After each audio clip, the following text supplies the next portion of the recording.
This is a KITV4 special report. Good morning, I'm Laura Yamada. And good morning to you, I'm Ann Sterling. You are watching KITV4 special report for Honolulu Mayor Kirk Caldwell's State of the City address. Now, this is going to be his second State of the City since taking office. He's going to be delivering his speech from a little bit of a different setting this time. He certainly will. A gorgeous day to do so. Taking a live look right now. This is McCoy Pavilion in Ala Moana Beach Park. This will be the first public event held at the pavilion since it underwent a pretty big makeover. Yeah, you know, not really surprising that the mayor would want to have his second State of the City here. Highlighting one of his major priorities, always talking about improving parks and public spaces. And let's take a look at this. Will give you an example of that. Let's take a look at the 2013 State of the City. His top priorities back then, during his first State of the City speech back in April of last year. Right off the top, starting with restoring bus service. He said in this order, too, at the time. Second, repaving roads. Third, improving sewer systems.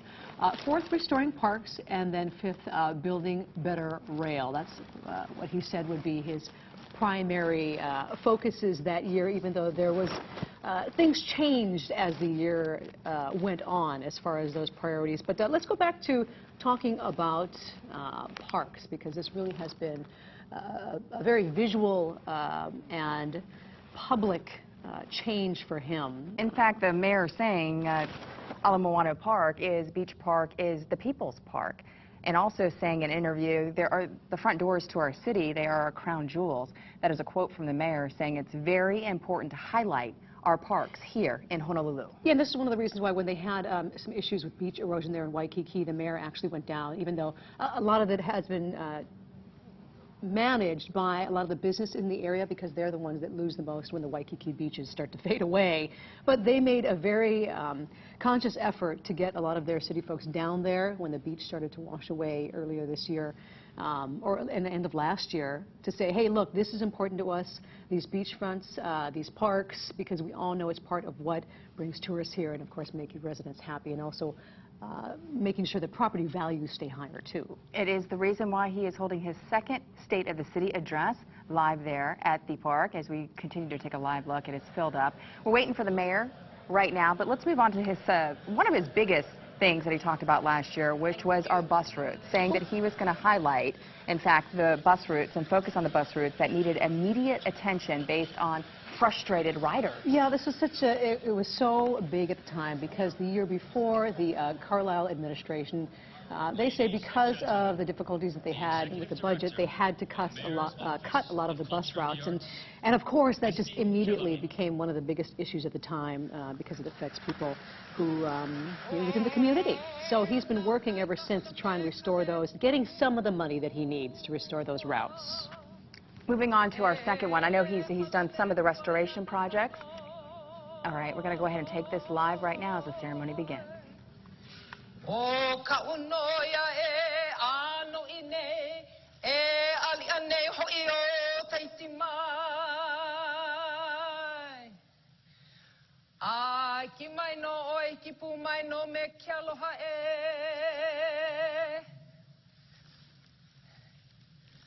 Aloha aloha aloha aloha kakahiaka kako, aloha. Woo! Welcome to the 2014 State of the City Address. My name is Misty Kilai. I'm the Executive Director of the Mayor's Office of Culture and the Arts.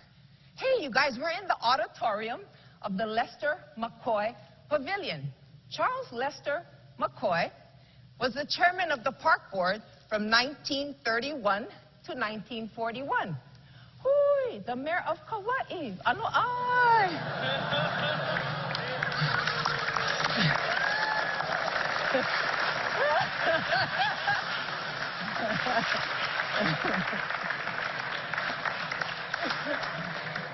And of course, the Lester McCoy Pavilion is located here at the Ala Moana Regional Park, one of the most popular, if not the most popular beach parks in urban Honolulu. How many of you have such good memories of the Ala Moana Beach Park, right? Yeah. Canoeing, swimming, jogging. Well, I don't know about that, but... and so many picnics with family and friends, right? So that's why I think it's so cool that we're all here this morning.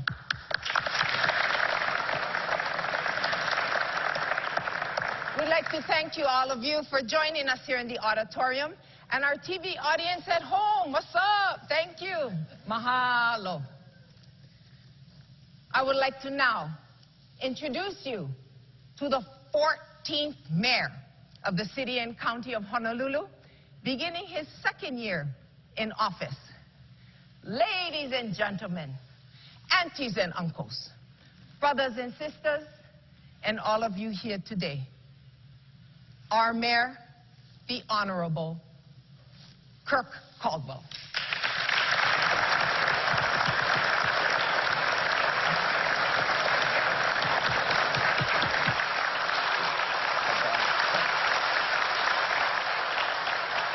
Thank you.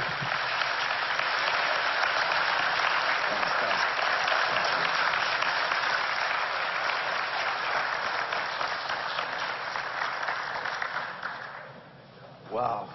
Good morning, folks, and aloha. Oh, I love that shout back. Thank you so much.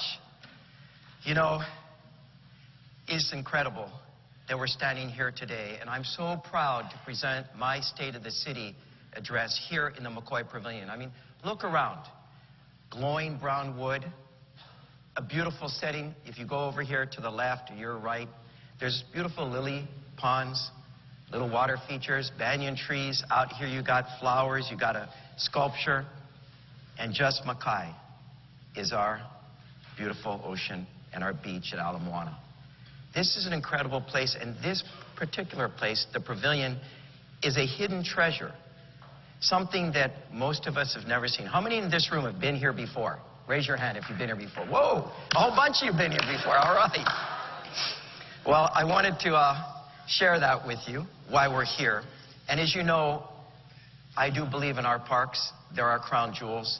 That's why my wife and I did our Christmas card picture for the city here at Ala Moana, and that's why we're here this morning. I also want to just let you know briefly, I came out with this plumeria lei. I was going to wear it. Misty made it for me. It's my favorite flower. Why? It reminds me of the 50s when I was a kid, when life seemed simpler, and perhaps it was. And this simple yellow flower that smells so great, that doesn't cost much money, that we all have in our yards, for me represents the best about Hawaii. Simple, honest, humble, down to earth, but boy, we smell really good. So.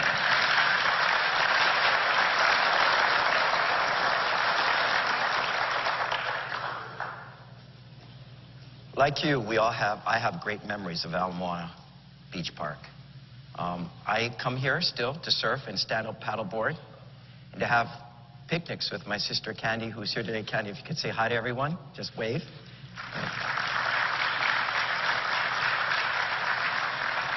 We come here with my sister because it's a beach that has wheelchair accessibility, and we can get out into the water with her and swim in the beautiful ocean. And when our daughter was younger, I'd come here with my wife, Donna. Donna, if you could say hi, Donna Tanoi. Yes,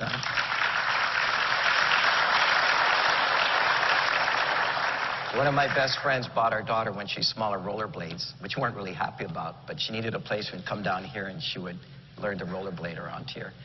And I know that all of you in this room know how special Ala Moana Park is, and you all have your stories of how you come here to celebrate life. But did you know that over 100 years ago, this beach park didn't even exist? Didn't exist. It's not a natural beach. It's a man-made one. And it was started by Walter Dillingham, who had a dream. This was an area that was first used as a place to dump dredged material from the Alawai Canal and from other construction projects. And the waters between the Alawai and Kewalo Basin were once used as a passageway for ships. That's why we have that great swimming channel out here. It's because it was dredged for ships first. But due to people's demand for a swimming beach, sand was brought in, and the beach Park was built. And it's through the dreams of a community that places such as Ala Moana Beach Park, and in fact, whole cities are built. And that's why I want to share a story with you this morning about a dream. When I was serving in the House of Representatives, and my chief of staff was Chuck Friedman, who's sitting in the audience wearing a great Palaka shirt. Chuck, say hi to everyone. That is Monday. Chuck came here with the Peace Corps and he never left. And we're really glad he never did. We love Chuck. But an elderly man used to come in and sit in my office on my couch and read the paper. And one day I asked my office manager, who is that guy sitting on the couch? And she said, oh, that's Najo Yoshinaga. He'd like to talk with you sometime, but he knows that you're really busy. Nadao Yoshinaga, or Najo as he was called, was a veteran of the famed 100th Battalion and the 442nd Regimental Combat Team in World War II. He was a former state senator, but more importantly, he's probably one of the most important political leaders in Hawaii's modern history. When we were a young state, Senator Yoshinaga helped shape the foundation on which all of us stand here today, including such things as our landmark prepaid health care law. We led the nation in that. Has followed in some ways. And the State Foundation on the Culture and the Arts. His accomplishments were significant for all of us, and we live and benefit from what he did to this very day. So on the opening day of the legislature in 2008, when I served with Blake Oshiro, who's here from the governor's office, he was the floor leader when I was the majority leader, we wanted to recognize him for all he had done for us. And I wanted to show you, here's the picture of that day. Me with my white hair and Najo with his white hair. He was a great man. He lived about another year and then passed away. In his own humble way, they didn't even make a big deal about his passing. But his legacy lives on forever. And as we went down the elevator, and Chuck was with us, I asked Najo, looking back, is there anything you would have done differently? Anything? He stopped, looked me squarely in the eye and said, I would have dreamed bigger. I would have dreamed bigger. I will never forget the words of advice, and my dream is to build a city that thrives in the 21st century with infrastructure that supports a healthy and high-quality way of life for all of our people, everyone, where we don't forget the past, but carry it forward into the future so that we remember who we are as a people, no matter where we live, in whatever time we live in. And I will work hard every single day to make Honolulu a better place and to make this dream, which is part of Najo's dream, a reality. Last year, in my first State of the City address, I outlined 5 priorities. I believe it's important to remain focused. As mayor, we can run around putting out fires every day and never get the big things done. So the first thing I want to do is give you an update, because this administration follows through on its commitments and promises, and it's important that I report back to you, I said I would, about our accomplishments and what we did. In the first year in office, here's what we did. The first priority, as you all know, was roads. When I took office as mayor, we set a goal to repave 300 lane miles of substandard roads per year for the next 5 years. Last year alone, we repaved 398 lane miles, exceeding our goal by more than 30%.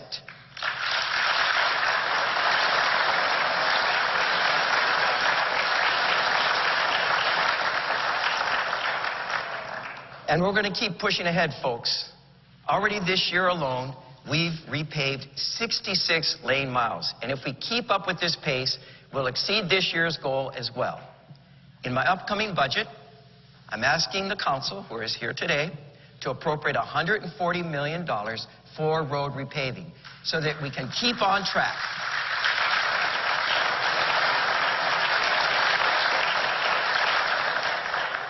Wherever I go, people come up to me all around this island and thank me for repaving their roads, or say they already see a difference in the condition of our roads. And I want to let you know that we're not going to slow down. We're going to keep focused on this priority. I want to refinish repaving all of our substandard roads in the next 4 years. On this, the community has spoken loud and clear, and we all hear you. I am pleased to announce today, in particular, that we'll be starting the repaving work for Mehi'ula Parkway the week of March 17th.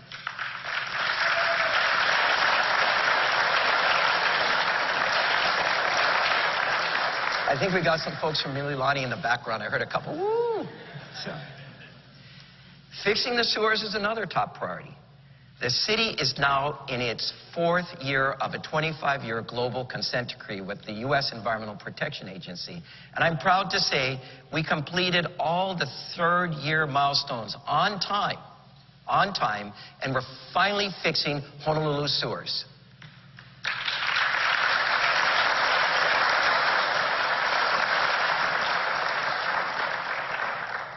I know it may not be sexy. That's a new word. And I know you can't see it. And some people say, well, it's underground. Why are you caring about this? But if we don't rebuild and upgrade our sewer system, our health and safety is at stake. And for sure, we can't thrive as a 21st century community. Again, that is part of this dream. We're upgrading our sewer system so the residents of Honolulu will have a safe and reliable system for generations upon generations to come. We finished the first 63 miles of sewers, all underground again, in June of 2013. And we're now working on the next phase, 81 miles of sewer lines that will continue through 2020 for the next 6 years. The total cost of this will be about $4 billion in upgrades. But it is something we must do.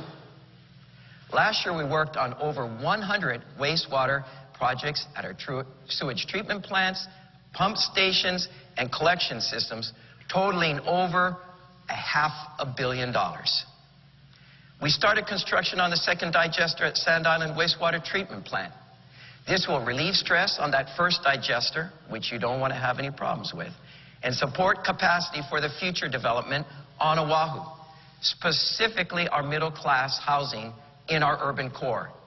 If we don't have this redundancy, if we don't have this capacity, we cannot build middle-class housing where it's needed most, which is close to work in the urban core.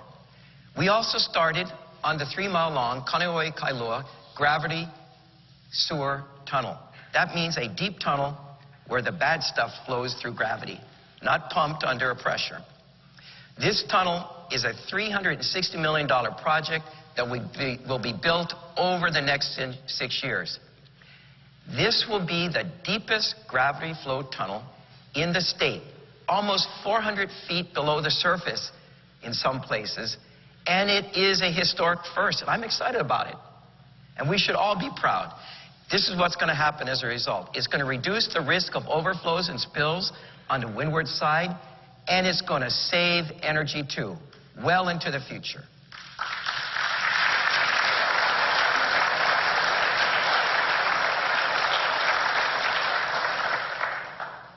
Bus service.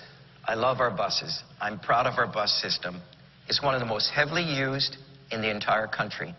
And when people say, Honolulu is not a mass transit community, folks, right now today, 225,000 are going to get out of their homes and get on a bus to go to work, to go to the doctor appointments, to see their friends.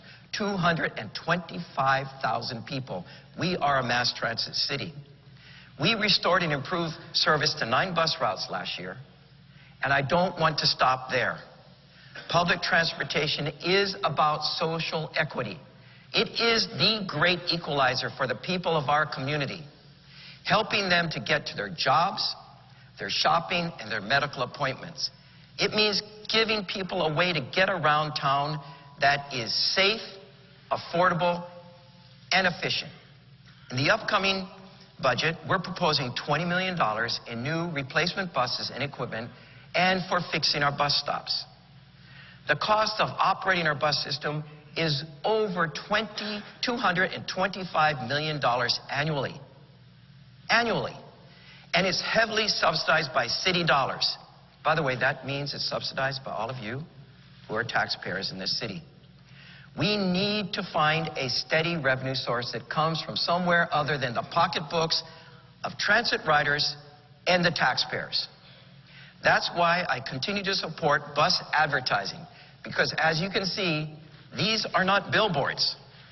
These are not billboards, which I will always oppose. I repeat, I will never, ever support billboards on Oahu.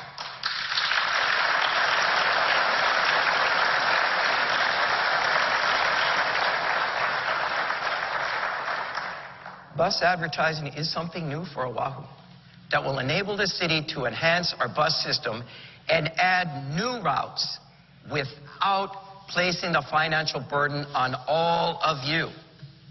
The private sector will cover the cost, which I like, and it's a sustainable source of revenue, and I will ask the City Council to consider it again on behalf of the bus riders in all of our communities.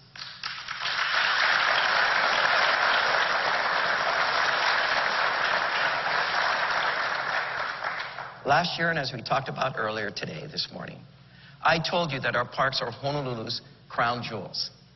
My wife, Donna, reminds me of that quite often. Especially our iconic parks like Ala Moana and Haleiwa Beach Park on the North Shore. We have over 300 parks and recreational areas on Oahu. It's pretty amazing, and I'm proud of that. And many of them need a lot of work. They are our community's front yards, and we should treat them as such. Therefore, we're proposing $65 million for operations and maintenance of our parks. But on a lean budget, and this is a lean budget, that means using less water through more efficient sprinkler systems and exploring different kinds of restroom facilities that stand up to vandalism and breakdowns.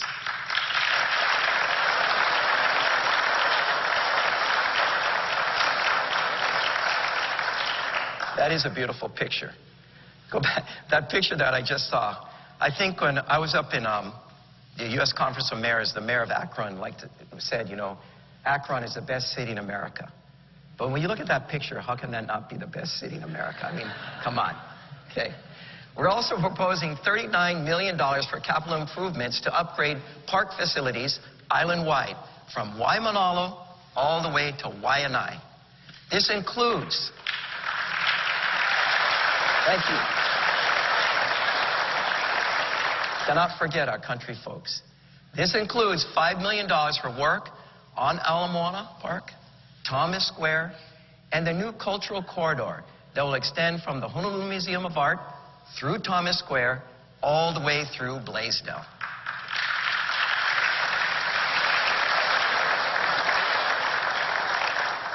My administration is looking at potential public-private partnerships for these areas as a way to revitalize this park system in Honolulu, and I'll be announcing them in the coming year. My fifth priority was to build rail better. Not only did we restart construction this year after successfully meeting our environmental requirements, I believe we did so with complete fiscal and management transparency. It's also great news that we have cleared all of our major legal hurdles. And while I can't say we're forever out of the woods, and I believe no one can say that, the courts have given us the green light to go forward and complete the rail project.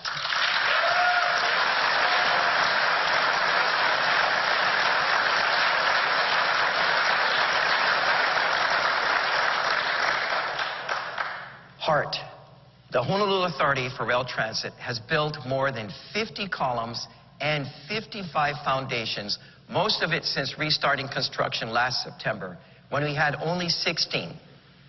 I get excited about this. This is a sign, a measuring stick that we're moving forward.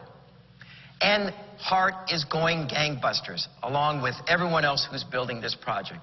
By this summer, they expect to hit the 100 column mark, and by the end of 2014, more than 220 columns will be completed along the first 10 miles of the segment. HART has started construction of the Train Operations and Control Center, the nerve center of the entire system. Remember, folks, we're going to have the first driverless system in the United States of America. We lead the nation, and I'm proud of that.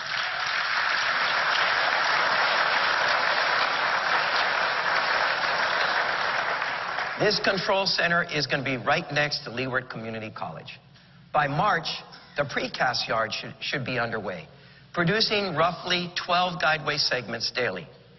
The guideways are the spans between the columns, and the first ones are going to be up by this summer. That means you're going to see a real change. You know rail is out there and is coming into town. The rail project has been great for our economy as well, and has generated nearly 1,000 jobs for people that are working on planning, design, and most importantly, on construction of the project in 2014 alone. HART will be issuing contracts this coming year for work totaling more than $1 billion.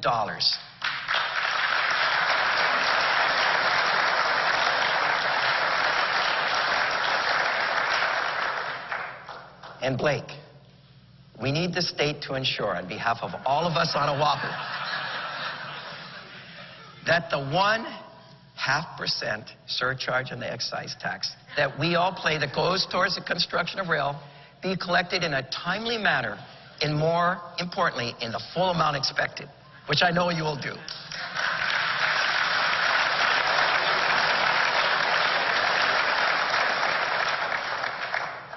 $1.55 billion has been pledged to us for rail by the U.S. Department of Transportation.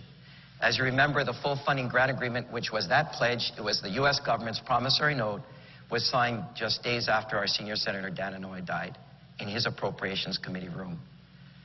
A poignant moment, but also a reminder that this senator continues to give.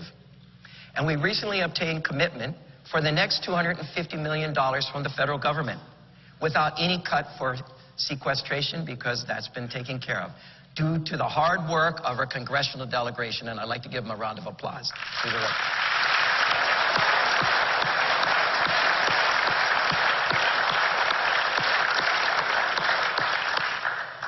We started with these 5 priorities, but it's always been clear to all of us that homelessness is a major problem that we must continue to address.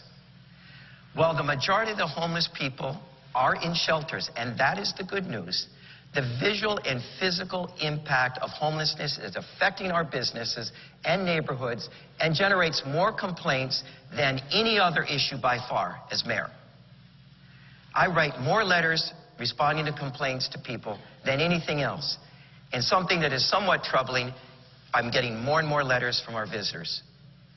That means someone who visited here, who got upset, went home, and instead of unpacking, doing their laundry, and getting back to work, took time to find out who the mayor was, what his address was, and to write him a letter.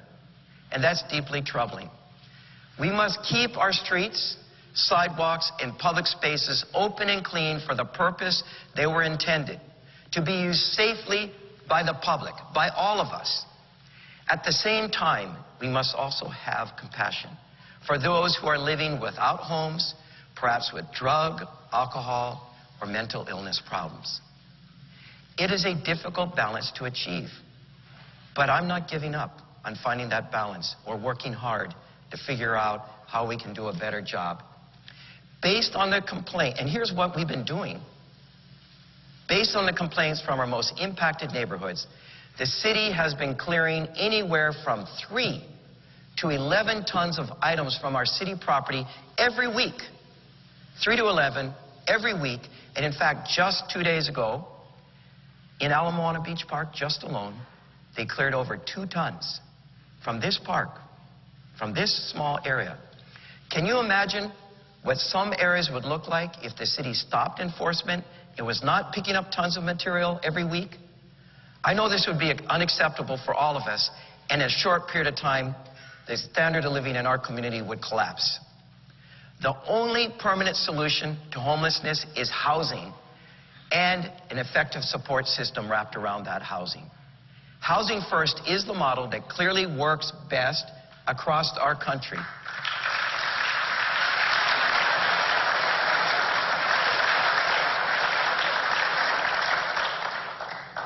Housing First is about getting the homeless into housing immediately without requiring that they be clean and sober.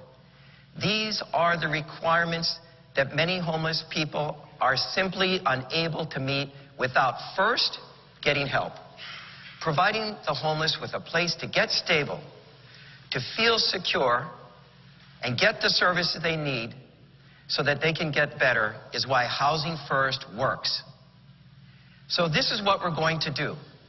I'm including in my 2015 budget a proposal to put $18.9 million, $18.9 million from the city's Affordable Housing Fund into the Housing First programs.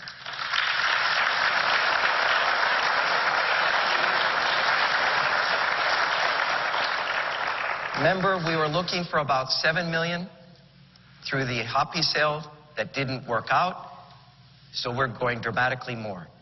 The community demands that we do something. I think we all demand that we do something, and this is part of doing that. In addition, I'm asking for $3 million to expand the city's outreach efforts towards the homeless people. $2.5 million of that will be for wraparound services to providers who participate in the city's Housing First program. And here's my request. In addition, I want the providers, the city and the state, to work closer together. And we're working pretty darn close. The Abercrombie administration, my administration, the providers have teamed up like never before. And neither of us are saying, well, it's your problem, not our problem.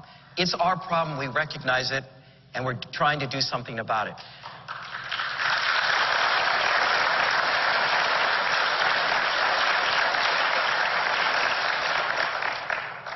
But I'm asking the providers to step up and lead the change on homelessness, with the city and state providing the backup funding and the resources that are needed.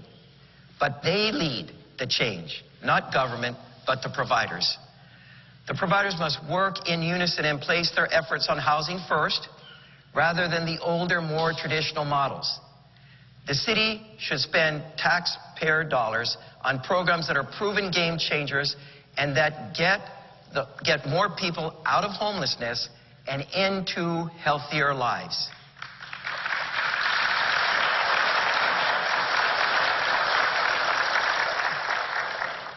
These priorities will remain important initiatives for the remainder of our administration. We're not going to take the eye off the ball. We're going to keep moving them forward. But in addition, I'd like to tell you about two new ones that we have. The first one is related to rail, and that is transit-oriented development. You know, I had the honor of welcoming President and Mrs. Obama when they arrived in Honolulu last December for their annual Christmas vacation. And can you believe Mrs. Obama said to me, it kind of took my breath away. She walked up, I wanted to give her a lei, the Secret Service wouldn't let me do that. But she said, I hear you're going to build rail. That's going to be a real game changer. And I love she said that she was aware of what we're doing in our community. Development in communities around the stations is a big reason why rail will be a game changer.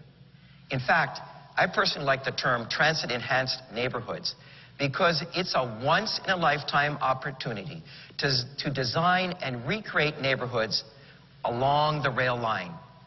That design will be driven by how people live, what people need, and what people want, while preserving what is best about our communities, the lifestyle and bonds of our neighbors. That's all of you.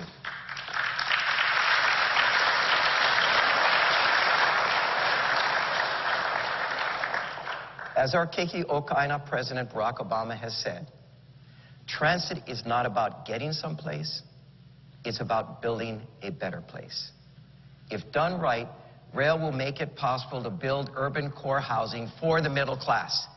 And by focusing development along our urban core, and this is the most important part in some ways, we'll preserve the more open green space in other areas of Oahu, such as the North Shore, the Windward Side, and the Waianae Coast. The housing in these transit-enhanced neighborhoods will be affordable for middle-class working families, like teachers, office workers, and young professionals whose lives will be linked to where they work, play, and gather with their family and friends. That's why I'm putting $4.4 million into our budget for planning and $20.3 million for complete streets, acquisition of bus and rail hubs, multimodal studies, and the plan for catalytic projects at Pearl Ridge and the Kapalama Transit Station.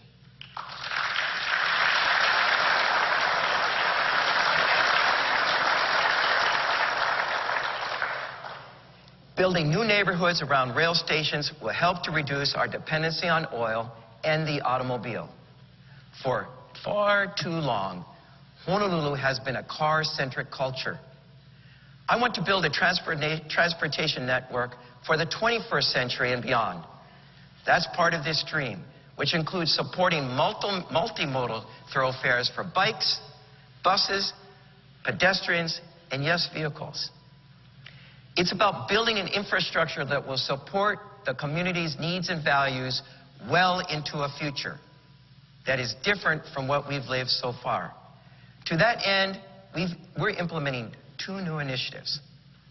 The first one is protected bike lanes, something we've never done before in the urban core.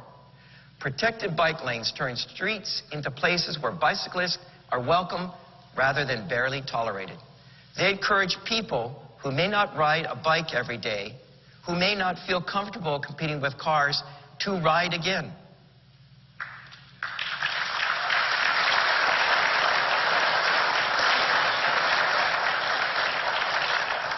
Chad Taniguchi clapped, but he has a biased opinion on this.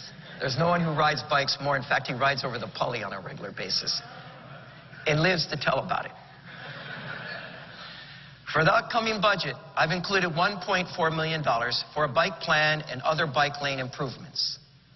And some folks may say, it's just only $1.4 million. Not a big deal. You know, we don't need to spend a lot of money in order to have a major impact and set a new course. And I believe these 2 initiatives we're talking about set a new course, change how we live forever in the urban core.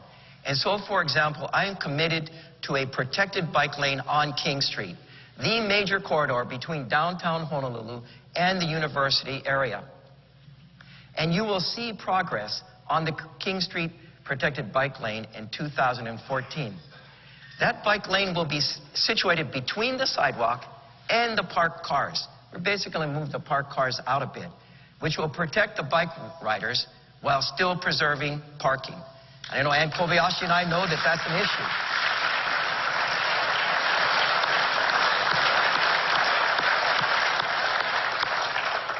We will build it, and I hope they'll come. Chad, you got to make sure of that. And I believe if we see people riding there, we can do more protected bike lanes all throughout our urban core. The other initiative is bike share. In partnership with the state, working closely with the Abercrombie administration, the EPA, and the private industry, I'm prioritizing the creation of a robust bike share program in Honolulu. This has been wildly successful in cities around the world where bikes can be rented for short trips. It started in Paris about 10 years ago, has moved to New York and Chicago. It's now on the West Coast, in cities where for months it's freezing cold or very hot during the summer. Honolulu is the perfect city climate-wise for bike share.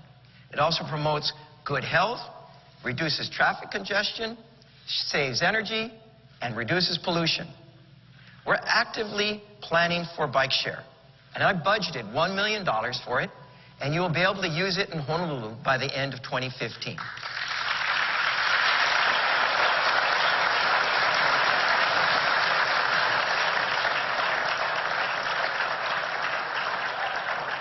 Thanks. Finally, I'm adding energy conservation as a priority.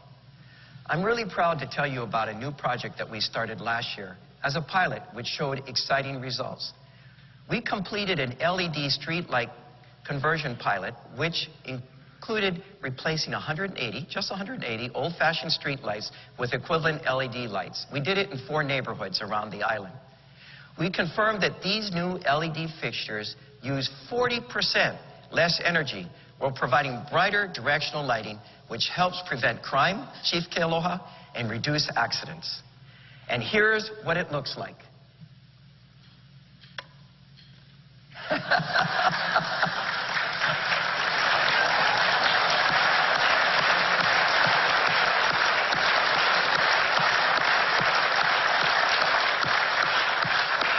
Misty, if you could stay there for just a minute. She's our Vanna White for this morning. But she has no money to give away. Nada. The initial projections show that the cost savings will be about $50 per year per light for these 180 lights. This means a saving of just for this 180 lights of $9,000 annually on energy costs. If we change all of the city's 51,700 street lights, that could equate to $3 million in annual savings. We project that these savings will cover the cost of the investment in 8 years, all the while reducing our energy needs. The lights also will last longer, which results in additional savings.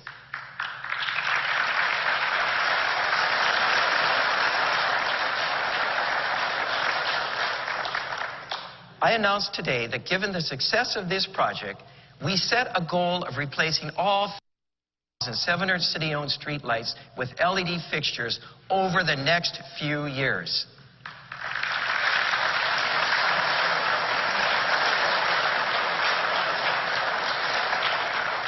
By the end of this year, we will select a proposal from the private sector to partner with us on this project. As much as possible, I support public-private partnerships if they get the job done faster and are more cost-effective. We're committed to complete the conversion in about 4 years to realize the cost savings and reduce the city's energy consumption.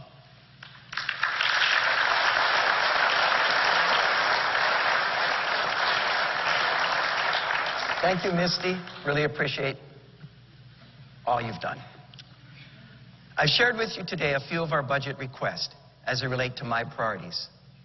In a few days, I will be submitting to the City Council the administration's total proposed budget for fiscal year 2015, which starts this July 1st. In that regard, I would like to recognize our City Council members that are here today. So, Joy Monahan, if you could please stand up.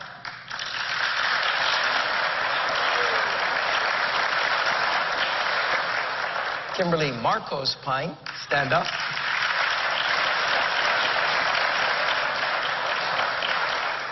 My council member, Ann Kobayashi.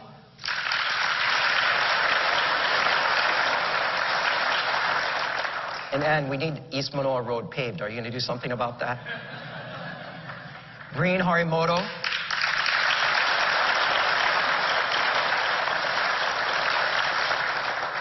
Who leads our effort, by the way, on TOD at the council. And we thank him so much for all of his hard work. And the senator who works for Chair Ernie Martin. Would you please stand up?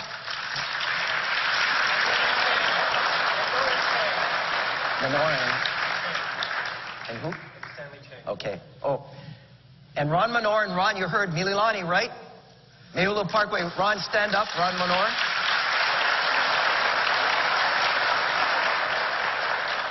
My wife's classmate from Georgetown Law School, and this guy could debate with the best of the East Coast talkers. And then Stanley Chang. Stanley, where are you? Stanley Chang.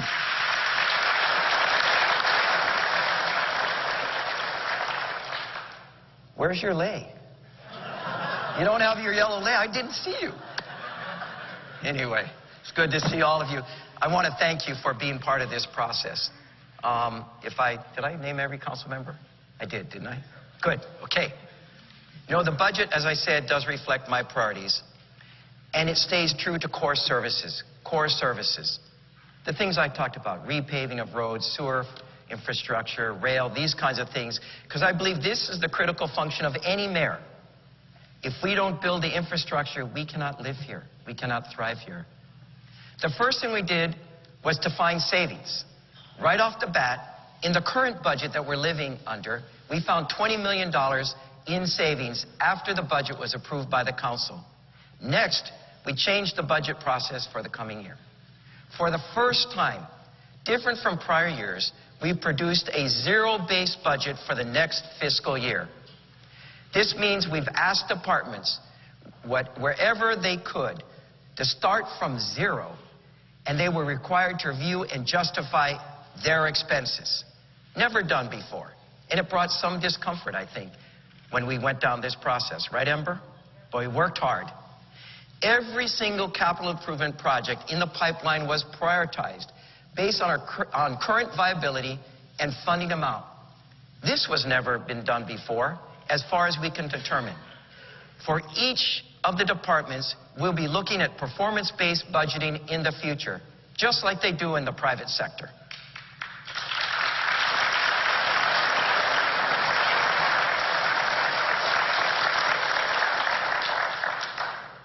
I am committed to reducing the size of government, not to cut for the sake of cutting, but to ensure that we are striking the right balance between spending wisely and providing the best services for the people of Oahu. And I really believe we can do this. That's why I'm announcing today that in the upcoming budget, we'll be deactivating 618 positions and cutting vacancies, which is equivalent to $37 million in position cuts. This not only helps us in the short term, but in the long term, it serves to reduce our massive unfunded liability for retirement and health care costs, which is a burden on all of us. When I first got elected, I sat down at lunch with Governor Ariyoshi and asked him, how do we address our unfunded liability? And he said the only way to do that was to get control of the size of government, and in the long term, our unfunded liability will shrink. Not through letting people go, but through attrition, becoming more efficient, while at the same time paying our hard-working city workers the revenue, the wage they deserve, and to find that balance. And I'm committed to do that. We will.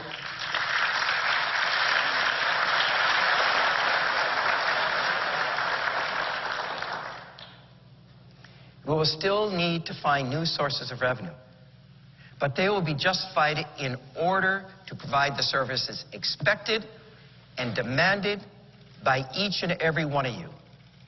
We will tell you more about our fiscal year 2015 budget when we submit it to the Council on Friday.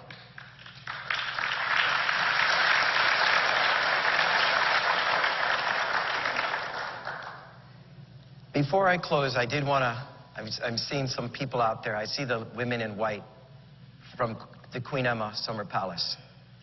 And you know, when I talked about carrying our history forward, we had a retreat up at the Queen Emma Summer Palace, the new administration. And we went there because for me, it was about being grounded in this place. And my favorite queen is Queen Emma. She was a strong, independent woman who dreamed big. She and her husband, when they're only in their 20s, went door to door raising money for a hospital that's called the Queen's Hospital. That today is one of the best hospitals in the country, that serves everyone, not just Native Hawaiians, but everyone. And yet, you go into that hospital and you're reminded of her legacy. And when you go up to the palace, you're reminded of her story, which is a hard one, with tragedy in it, but also promise. And so I wanted to point out the ladies in white. If you could just stand up, we'll give you a round of applause, and just to remind all of us who we are.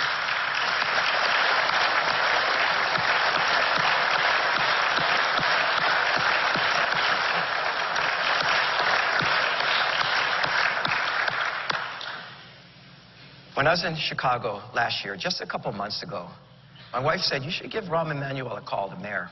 I said, Donna, he's never going to want to meet with me. He's the mayor of the third largest city. He's a busy man.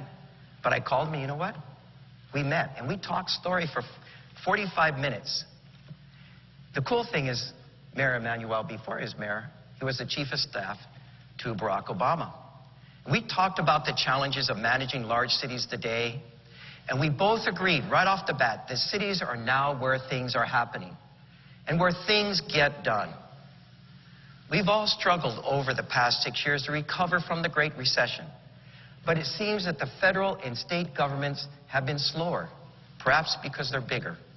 With the gridlock, particularly in Washington, cities and metropolitan areas have started to take things into their own hands. Once cities started to get things done through their own initiatives and partnerships, they became centers of action and creative power as well. Cities are now on the forefront of new initiatives all over this great country, including right here in the city and county of Honolulu.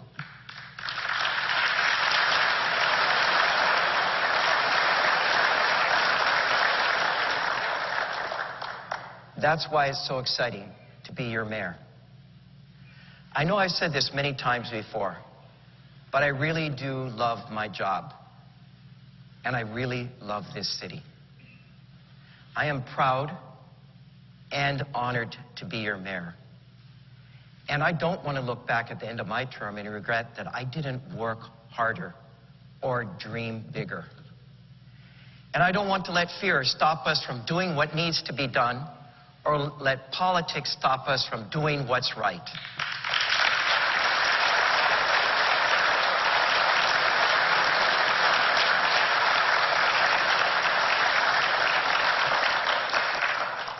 Lastly, I can't do it alone. No one can. Mayor Carvalho knows that, as the mayor of Kauai. I need the help of the state, Blake and Shan. We need the help of our first responders who continue to make this the safest big city in America. The safest big city. Other groups, Keith Conashiro prosecutors, our union friends, all of our city employees, we all need to work together. It's as simple as that.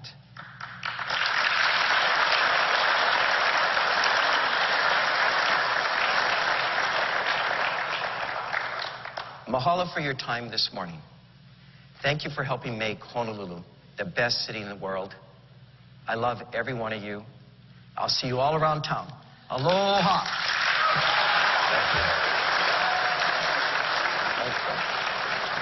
Mayor Kirk Caldwell delivering his second State of the City address, recapping his top 5 priorities for this past year and adding his new initiatives for his 2015 call. Yes, saying that it was very important for him to create a healthy and high-quality way of life and making sure that he continues with those top 5 priorities. No surprise that one of the things he would start off with is his progress on repaving roads, saying that he's repaved 398 lane miles this year, 30% more than his expectation, which was 300 lane miles every year for the next 5 years, even though he has talked over the past year how a lot of the projects that he tackled so far are arguably some of the easier areas to tackle, so he knows that he's going to need more money this year and more resources to be able to continue at that pace. Recapped his bus initiative and talked about the concerns that for any big city, public transportation is something that every big city needs, heavily used in our country, and in fact giving out numbers, 225,000 people here in Honolulu use our bus system. $20 million allocated he wants to for this year's budget to continue to improve our bus system. He also talked about our sewer system, which was part of a federal agreement that on all of Oahu, the sewer systems need to be completed. And lots of billions of dollars needed to continue that project, though they say they are committed. Also, you saw him there at the McCoy Pavilion, and very quickly also highlighting his priorities in improving parks here in Honolulu. $39 million for capital improvements, including some key parks, Ala Moana, Thomas Square, and creating what he called a cultural corridor near Thomas Square in the Blaisdell area, though saying that he is going to need public and private partnerships he's going to be seeking over the next few months to try and make that happen. $5 million he talked about into restoring parks and helping out the parks. One big area that he talked about last year and continued on this year, in fact, really emphasizing this year, was the homeless problem here. All tying in with the park situation, too. Honolulu, yeah. In fact, in the 2015 budget, putting in nearly $19 million into their First Start program. You know, this is going to be tough for him, too, because he talked about the affordable housing project and a proposal that they had hoped, the deal that they had hoped to reach. They came so close, but then it fell through just a month ago. And within that, they had what was called $20 million for what they call the Housing First initiative. That is something on the city, state, and federal level. They're all pushing to try and get homeless people, chronically homeless, into housing first. So he's going to have to find more money through the next budget to be able to try and fund that now. So a couple other things as we continue to wrap up here. You talked about bike lanes and a bike share program, something new for Honolulu. Yeah, absolutely, as well as protecting bike lanes along King Street there. He says they're going to try and create a bike lane, not affecting parking, though, so that's something that creating something of a balance to make sure that he gets the support that they need. Thanks so much for watching KITV4 News. Our special report here, we're going to have a full recap of the mayor's address tonight at 5, 6, and 10. Have a great day.